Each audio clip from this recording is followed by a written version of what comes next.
Selamat datang di channel Alur Donghua. Sebelum menonton, silahkan subscribe, biar Mimin tambah semangat update-nya. Semakin sedikit pembudidaya tiba sampai beberapa hari kemudian ketika aliran bertahap berhenti.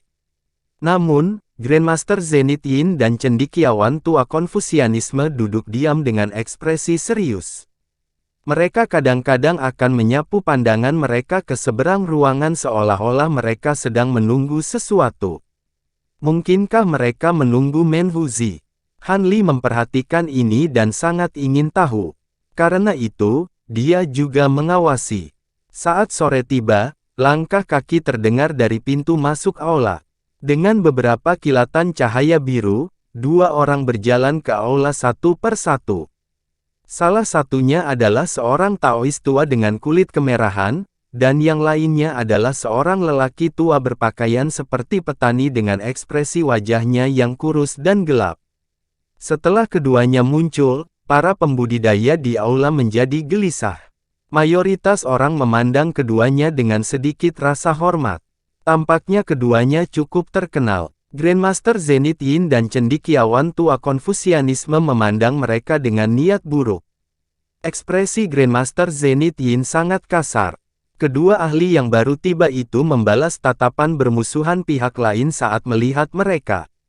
Taois tua itu mendengus dan berkata, "Iblis tua Zenith Yin, Anda tiba cukup awal. Sepertinya Anda dari Dao Iblis cukup bertekad untuk menjadi yang teratas selama Heaven Void Hall ini. Tian Wuzi, bukannya Grandmaster ini datang lebih awal tetapi kalian orang-orang munafik datang terlambat. Karena saya berpendapat bahwa informasi fragmen peta Anda salah, saya tidak mengharapkan Anda untuk tiba. Ini juga bagus. Grandmaster ini sekarang memiliki kesempatan untuk melampaui Anda." Grandmaster Zenith Yin menanggapi dengan ekspresi seram. "Siapa yang kamu pikir akan kamu lewati, Zenith Yin? Tolong, beritahu kami." Tanpa menunggu Taois tua itu menyerang balik, suara lain bergema di seluruh aula. Ketika Zenith Yin dan sarjana Konfusianisme tua mendengar suara itu, ekspresi mereka sangat berubah. Wanita cantik pendiam itu tiba-tiba mengangkat kepalanya dan dengan dingin berbicara sambil menatap pintu masuk aula. "Wan Tianming, Anda telah tiba. Sepertinya Nona Wen juga telah tiba. Mengapa penampilanku mengejutkanmu?" Setelah ini dikatakan, tembakan kabur dari luar dan memperlihatkan seorang pria parubaya dengan jubah ungu dan sabuk giok. Orang ini memiliki wajah persegi dan alis besar dengan gigi putih mengkilap. Dia dengan acuh melirik wanita cantik itu sebelum mengalihkan pandangannya ke arah Grandmaster Zenith Yin. Kehadirannya memancarkan aura yang mengesankan. Grandmaster Zenith Yin menutup bibirnya dengan ekspresi menakutkan dan tetap diam menanggapi tatapan tajam pria ini. Ini sangat mengejutkan Han Li. Dia memeriksa dengan cermat para pendatang baru. Han Li dengan bingung menebak bahwa karena seorang pembudidaya jiwa baru lahir awal seperti Grandmaster Zenith Yin agak takut pada mereka, orang ini pastilah seorang pembudidaya jiwa yang baru lahir pertengahan. Dari apa yang dilihatnya, ketiga pendatang baru itu seharusnya adalah pembudidaya dari Dao Saleh Laut Bintang yang tersebar. Adapun Zenith Yin dan yang lainnya, mereka seharusnya dari Dao Iblis. Kegelisahan aula sebelumnya telah segera dipadamkan oleh kedatangan pria parubaya itu. Hanya bisikan samar, Master Sekte dari Myriad Guides of Enlightenment. Jelas, pria parubaya itu tampaknya memiliki status yang lebih tinggi jika dibandingkan dengan dua lainnya. "Wan Tianming, apakah petugas pedangku terluka oleh salah satu muridmu?" Wanita cantik bermarga Wen mengajukan pertanyaan ini tanpa menahan diri seolah-olah tidak takut pada orang ini. "Itu jelas tidak benar. Hanya saja murid sekte saya melihat bahwa kultivasi petugas pedang Anda cukup baik dan mereka hanya ingin bertukar petunjuk. Mungkinkah Lady Wen menginginkan eskalasi permusuhan yang hebat karena masalah sekecil itu?" Mata Wan Tianming menyipit saat dia berbicara dengan ekspresi acuh. "Bertukar penunjuk. Petugas pedang saya hanya di pendirian yayasan tahap awal. Murid-murid Anda jelas-jelas menggertaknya dan dengan sengaja mempermalukan sekte kami. Wajah wanita cantik itu menjadi dingin. Menghina sekte Nyonya. Saya tidak berani. Demi reputasi agung, nanti saya akan meminta murid-murid itu untuk meminta maaf. Mereka harus rendah hati. Pria parubaya itu sedikit mengerutkan kening. Apa urusanku ini dengan suami tuanku? Jika Anda tidak mau, lalu bagaimana kalau saya menggunakan seni pedang dualitas berbudi luhur saya untuk bertukar dengan Master Sekte Wan? Wanita cantik itu menjadi lebih marah pada kata-katanya. Bandingkan dengan Nona Wen, mari kita lupakan itu. Jika Arksain dari 6 jalan mengetahui bahwa saya menggertak istrinya, dia akan mencari hidup saya. Saya tidak ingin menghasut perang besar antara Dao yang benar dan iblis. Wan Tianming terkekeh seolah-olah dia menganggapnya konyol. Ketika wanita cantik itu mendengar ini, wajahnya memerah. Setelah tatapan terakhir, dia menjatuhkan masalah itu. Sementara wanita cantik itu membiarkan masalah itu selesai dengan pria parubaya itu tidak mau melakukan hal yang sama dengan Grandmaster Zenith Yin. Dia mencibir pada Grandmaster Zenith Yin. Tetapi ketika dia ingin mengatakan sesuatu, sebuah gemuruh bergetar dari lorong dan samar-samar mengguncang seluruh aula. Terlepas dari eksentrik Nas Chen Sol, semua pembudidaya melihat ke arah pintu masuk dengan alarm. Grandmaster Zenith Yin dan sarjana Konfusianisme tua saling memandang dengan sedikit kegembiraan tersembunyi. Namun, ekspresi bahagia Grandmaster Zenith Yin tampak dipaksakan. Mata Wan Tianming dengan dingin berkilau dan memancarkan niat membunuh yang tajam. Taois tua dan petani tua juga sepertinya tahu siapa yang datang dan mengungkapkan sedikit kekhawatiran. Getaran segera tumbuh lebih kuat dan lebih sering, akhirnya mengungkapkan sosok yang sangat tinggi. Seorang eksentrik berjubah biru dengan janggut keriting kuning tiba-tiba masuk. Tampaknya setiap langkahnya menyebabkan seluruh aula bergoyang seolah-olah beratnya lebih dari 6.000 kilogram. Di bawah tatapan kagum semua orang, dia memperhatikan orang-orang di dalam aula tanpa memperhatikan sebelum mengarahkan pandangannya pada Wan Tianming dan tertawa terbahak-bahak. Saya tidak berpikir bahwa Master Sekte Wan yang hebat akan datang ke sini. Sepertinya itu benar bagi saya untuk datang ke sini. Saya selalu ingin melawan Master Sekte Wan tetapi sangat disayangkan saya tidak pernah memiliki kesempatan sampai sekarang. Si eksentrik menatap pria parubaya itu dengan tatapan provokatif. Saya juga telah menantikan untuk menyaksikan seni iblis surgawi Brotherman, yang terkenal sebagai seni iblis pertahanan terbesar di Laut Bintang yang tersebar. Wan Tianming dengan dingin melirik eksentrik dan menjawab tanpa rasa takut. Hehe, bagus, sangat bagus. Saya telah menantikan untuk merasakan seni pemindah surga dari Sekte Master Wan. Orang eksentrik itu menyeringai lebar dengan keinginan yang tidak disembunyikan. Sial baginya, Master Sekte Wan tidak ingin menyebabkan insiden saat ini. Dia dengan lembut berbicara kepada Taois tua dan petani tua sebelum ketiganya terbang menuju pilar batu giok. Setelah itu, Taois tua berbicara kepada pembudidaya formasi inti tua di pilar sambil tersenyum. Kultivator formasi inti kemudian mengosongkan pilar seolah-olah dia telah menerima bantuan besar dan pindah ke tempat yang berbeda. Ketika eksentrik melihat ini, wajahnya memiliki jejak ejekan. Setelah mengangkat kepalanya dan melihat sekeliling, tubuhnya tiba-tiba kabur sebelum muncul kembali di pilar batu giok. Secara kebetulan, pilar batu giok itu adalah milik Han Li. Ketika Han Li melihat ini, ekspresinya berubah menjadi shock.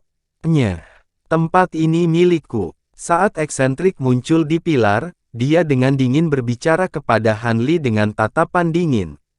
Ekspresi Han Li tiba-tiba berubah menjadi tidak sedap dipandang, dan dia tanpa sadar mengepalkan tinjunya dengan paksa.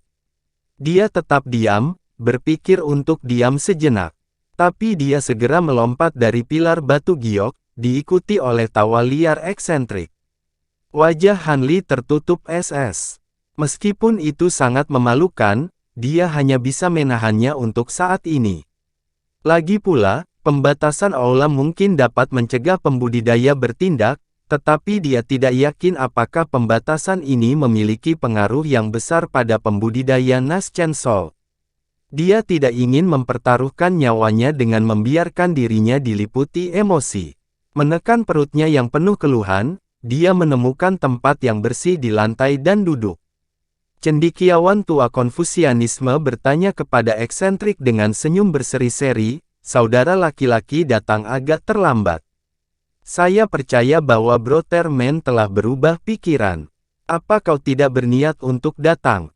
Bagaimana itu mungkin? Saya datang ke Aula Heavenvoid dengan harapan memperbaiki pil pemanjang hidup. Hanya saja beberapa hal di sepanjang jalan telah menunda saya. Adapun kedatangan Wan Tianming, saya cukup kagum. Mungkinkah dia tahu bahwa buah yang memperpanjang kehidupan telah matang dan juga ingin memetik beberapa di antaranya?" Si eksentrik membelai janggut kuningnya dan berbicara dengan sedikit keraguan. "Saya tidak yakin. Namun, ada banyak harta luar biasa lainnya di Aula Heavenvoid. Siapa yang tahu untuk apa dia datang ke sini?" Sarjana Konfusianisme tua berbicara dengan keraguan. Grandmaster Zenith Yin tampaknya telah memikirkan sesuatu dan dengan khawatir berkata, "Wan Tianming adalah salah satu tokoh terkemuka dari Dao yang benar. Apakah dia berniat berjuang untuk Heavenvoid Cauldron? Kuali surgawi? Itu tidak mungkin. Jika barang itu begitu mudah diperoleh, itu sudah lama diambil oleh pembudidaya lain sebelum mereka mendapat kesempatan." Tanpa menunggu Menhuzi untuk menjawab, sarjana Konfusianisme tua menggelengkan kepalanya. "Itu mungkin tidak pasti. Saya mendengar bahwa para murid dari Myriad Guides of Enlightenment telah menghabiskan beberapa tahun terakhir untuk mencari ulat sutra benang emas. Tetapi informasi mengenai pencarian mereka tiba-tiba berhenti, mungkin karena telah ditemukan. Dengan bantuan serangga eksotis ini, sangat mungkin bagi penguasa Myriad Guides of Enlightenment untuk mendapatkan kuali surgawi." Grandmaster Zenith Yin mengerutkan kening dan tanpa sadar menatap Wan Tianming dan yang lainnya dengan sangat khawatir. Tiga pembudidaya jiwa baru lahir Dao yang benar saat ini sedang duduk bersila di atas satu pilar seolah-olah mereka tidak punya niat untuk berbicara. Tidak hanya mungkin Wan Tianming memiliki ulat sutra benang emas, saya pernah mendengar bahwa Anda, Zenith Yin, telah memperoleh 2 ular piton api mutan dari Pulai Api. Ambisimu untuk perjalanan ini juga cukup besar. Menhuzi melirik Grandmaster Zenith Yin dan berbicara tanpa menahan diri. Dia tampak agak meremehkan tindakan diam-diam Grandmaster Zenith Yin. Ketika Grandmaster Zenith Yin mendengar ini, ekspresinya tiba-tiba berubah beberapa kali sebelum dia memulihkan ketenangannya. Namun, dia sangat mengutuk di dalam hatinya. Tidak diragukan lagi bahwa orang-orang kepercayaannya sendiri telah membocorkan informasi ini karena telah didengar oleh Menhuzi. Tampaknya selain memperoleh buah yang memperpanjang umur, Menhuzi ingin mengawasi tindakan Grandmaster Zenith Yin di sepanjang jalan. Meskipun merasa kesal, Grandmaster Zenith Yin berbicara dengan wajah kosong, "Sepertinya ketidakmampuan saya telah menarik ejekan Anda. Saya benar-benar telah memperoleh 2 ular piton api mutan, tetapi keterampilan mereka dangkal. Karena peluang keberhasilan mereka rendah, saya membutuhkan bantuan Brotherman dan Brother King."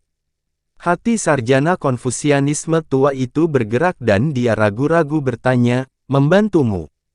Apakah kita mendapat manfaat?" Ketika Grandmaster Zenith Yin mendengar ini, dia mengungkapkan sedikit senyum, memilih untuk melanjutkan transmisi suara daripada berbicara.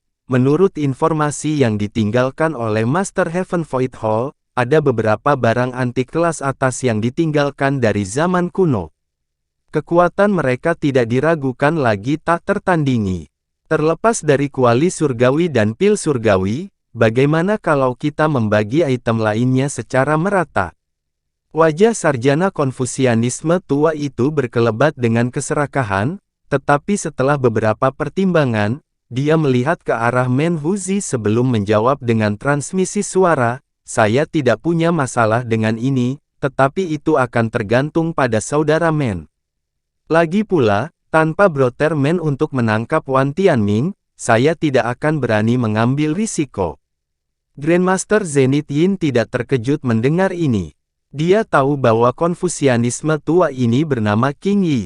Benar-benar seorang perencana tua. Jika dia tidak menarik Menhuzi, masalah ini tidak akan berhasil. Jadi, Grandmaster Zenith Yin menoleh ke Menhuzi dan menyampaikan kondisinya kepada Menhuzi dengan transmisi suara, "Saudaraku, apa pendapatmu tentang lamaranku? Apakah Anda tertarik untuk bekerja sama?" Bagaimanapun, Brother Men harus memahami dengan jelas bahwa saya tidak membutuhkan pil surgawi. Itu tidak memiliki tujuan lain yang dapat saya pikirkan selain menebus kekurangan 5 elemen akar spiritual. Mungkin jika Brother Men mengambilnya, kultivasinya akan berkembang pesat dan dia akan mampu menembus batas umurnya.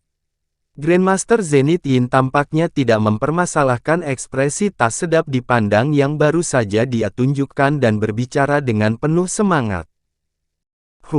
Dari rencana Anda untuk mendapatkan kuali surgawi, dengan 2 ular api, saya melihat bahwa pikiran Anda kacau. Sejumlah kultivator jiwa baru lahir yang tidak diketahui telah menjelajahi aula ini, tetapi mereka semua kembali dengan kekecewaan. Apakah Anda percaya bahwa rencana Anda sangat mungkin berhasil sehingga layak untuk menghadapi bahaya besar ini? Bahaya aula dalam jauh lebih besar daripada aula luar. Bahkan jika kita masuk sebagai pembudidaya Nas Chancel, tidak ada jaminan kita akan keluar tanpa cedera. Setiap pembukaan aula Heaven Void berturut-turut tidak berakhir dengan hanya 1 atau 2 pembudidaya Nas Chancel yang menghilang. Menhuzi mendengus dan berbicara dengan ejekan. Saudara Men tidak perlu khawatir tentang ini. Izinkan saya bertanya, jika Wan Tianming benar-benar berjuang untuk kuali surgawi, tidakkah Brother Men ingin pergi dan menontonnya? Grandmaster Zenith Yin dengan tenang bertanya. Senyum dingin Menhuzi berangsur-angsur menghilang setelah dia mendengar pertanyaan Zenith Yin. Dia menyipitkan matanya dan kilatan dingin melintas di matanya sebelum dia perlahan berkata, "Jika Wan Tianming benar-benar ingin menantang aula dalam maka aku akan bepergian denganmu tanpa pertanyaan. Bahkan jika iblis Dao kita tidak mampu mendapatkan kuali surgawi, kita tidak bisa membiarkannya jatuh ke tangan kultivator putih." Hehe, itu bagus. Selama Brother Men mengulurkan tangan ketika saatnya tiba, proposal saya sebelumnya jelas akan berlaku. Secara alami, jika Nona Wen bersedia meminjamkan bantuannya, dia sangat disambut. Grandmaster Zenith Yin melirik wanita cantik itu dengan sedikit senyum. Tujuan saya datang ke sini adalah untuk memetik beberapa ramuan spiritual. Aula bagian dalam terlalu berbahaya, jadi saya tidak akan masuk.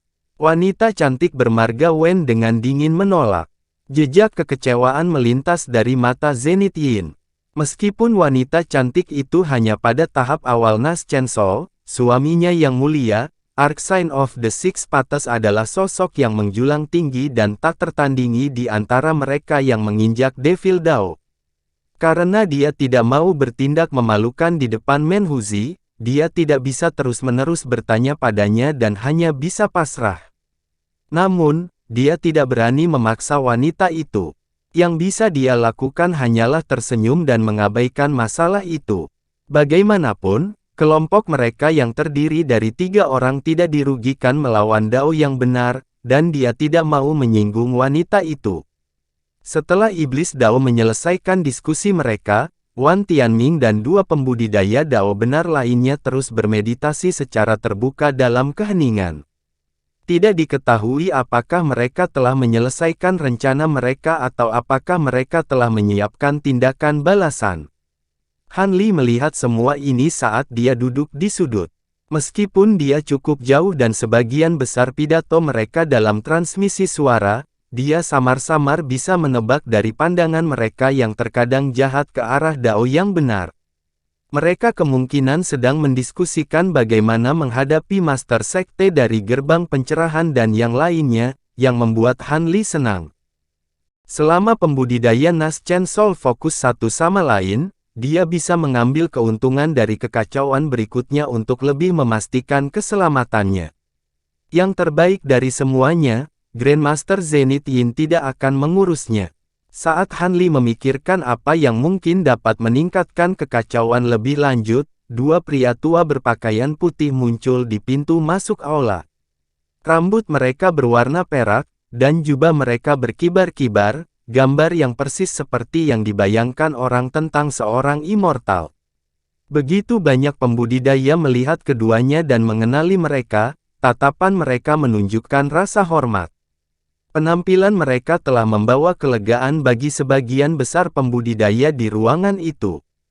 Adapun eksentrik lama dari iblis dan Tao yang benar, mereka semua mengungkapkan ekspresi rumit, mengandung kecemburuan, kebencian, dan bahkan ketidakberdayaan. Orang tua dengan penampilan yang lebih ramah dari keduanya tersenyum di bawah banyak tatapan para pembudidaya dan dengan ramah berkata, alasan mengapa dua orang bijak kita tidak memimpin perburuan harta karun ini di Aula Heaven Void adalah karena mereka masih dalam pengasingan. Kami dua tetua penegak akan mengawasi acara besar ini atas nama Istana Bintang. Aturan perburuan harta karun ini harus sama dengan yang lainnya. Mereka yang dengan santai menggertak yang lemah atau membunuh orang lain untuk merebut harta mereka akan dihentikan oleh kami, dan akan diburu oleh Istana Bintang kami. Namun, pengawasan kami akan terbatas pada aula luar. Kami tidak akan memasuki aula dalam atau terlibat dengan masalah apapun yang terjadi di sana. Jadi, jika ada yang merasa tidak yakin, jangan masuk ke aula dalam. Selain itu, kami tidak akan membantu sesama Taois dengan bahaya di aula Heaven Void dan tidak akan peduli jika Anda binasa karena mereka. Dengan ini, semua orang harus memahami niat kita. Dengan mengatakan itu, lelaki tua berpakaian putih itu dengan cepat menyapu pandangan mereka melewati semua orang di aula seperti kilat. Ketika yang lain merasakan tatapan mereka pada mereka, mereka masing-masing memalingkan muka, tetapi ketika Wan Tianming dan Men Huzi merasakan tatapan mereka menyapu melewati mereka, mereka langsung membalas tatapan mereka. Pria tua berpakaian putih itu awalnya terkejut sebelum mengerutkan kening.